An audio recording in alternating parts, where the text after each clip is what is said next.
सुवर्णा. मी science graduate आहे आणि housewife आहे. आपल्याला पण काहीतरी इन्कम असायला पाहिजे असं नेहमी वाटायचं, म्हणून स्टॉक मार्केट ट्रेडिंग सुरू केलं. पण अभ्यास काही नव्हता. त्यांनी व्हायचं काय की स्टॉक खरेदी केला की तो हमखास पाडायचा, झाला तर फक्त लॉसच व्हायचा.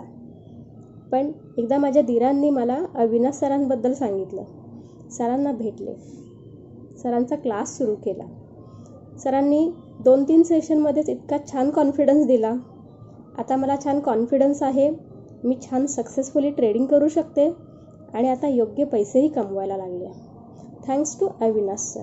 Thank you so much.